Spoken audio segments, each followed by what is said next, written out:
Amser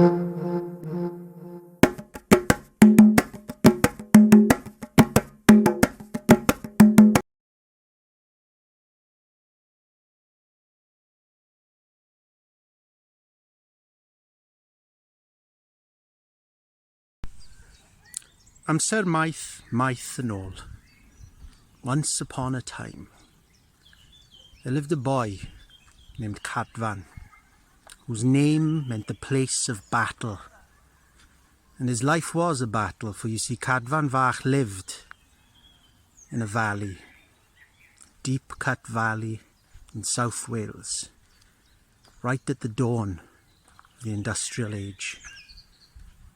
And ever since he could remember, this valley that he heard tales of once being lush and green and beautiful had always been dark, monochromatic, thick with coal dust in the air. And his battle was to find some colour. He'd heard tell of them, of course, tales of flying red dragons and knights, heroes of great stories in glinting silver armour. And he also heard tales of beautiful maidens wearing dresses of blue satin with gold brocade. But seldom did he see such flashes of colour in his everyday life. He grew to be a man and to work down the mines like every man in the whole of the valley. He worked alongside his father. And with him he heard different tales. Tales of the Puka, the ones who lived underground, under the mountain itself, who knew where all the treasures were to be found. And it was told that these Puka would knock against the hard rock that they themselves knocked against to find the seams of anthracite coal beneath the mountain. Grinda mas, listen out, his father would tell him, for with the knocking come signs of great treasure. And someday it is said that they will lead us to a truly great treasure in this world.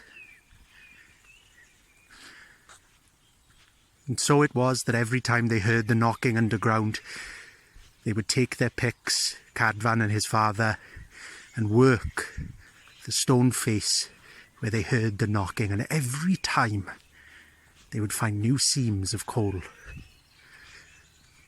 One day, a great storm came, bathed the whole valley. It was as though the sea and the rivers and all the lakes of the world had been drawn up and dumped at once.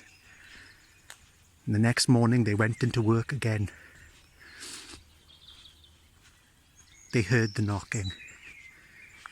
And Cadfan's father, listening out, said, "Clywed y sŵn? You hear that sound? Mae'n uchel tro yma. It's loud this time."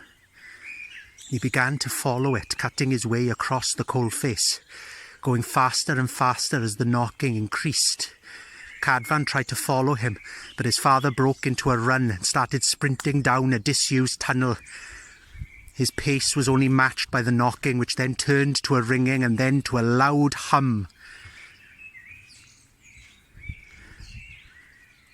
And the ceiling fell, and the waters rushed in. Cadfan screamed out, "Dad! Dad!" But he was gone, sealed off by a wall of the mountain's own innards. He was the last one to be dragged out of the pit mouth as the water bubbled up behind him. The funeral was set a week hence, and he allowed for his relatives and his neighbours and his fellow workmen to arrange for it, for Cadfan was kept awake every night by the sound of knocking. Every night he'd hear it, and he'd look out of his window at the pale moon and heard the knocking, until one day he opened his window on the eve of his father's funeral, and he noticed the knocking was coming from the mountain itself. He followed it. He went up to the mountain under the pale moonlight, around the side, past the pit mouth still bubbling with water, to a great rock face on the northernmost point of the mountain. And at the bottom, near the floor, where the earth met the mountain's rock, was a crack, through which bubbled the water itself. And he put his ear to it, and he listened, and he heard the knocking cease. And then a voice call out, "Dylan ar dŵr yn fab, mae'r trysor i'w ffeindio.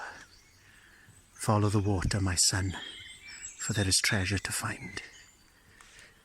Off he went, down many hills, into deep valleys, following the water as it grew wider and wider until he came into a great woods, a woodland much like this one.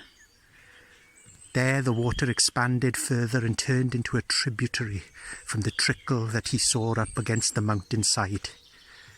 Further he followed it, watching it dart over large blue rocks kissed gently by ferns either side of its banks, until it burst forth and out into a vast vale, where it grew further into a river.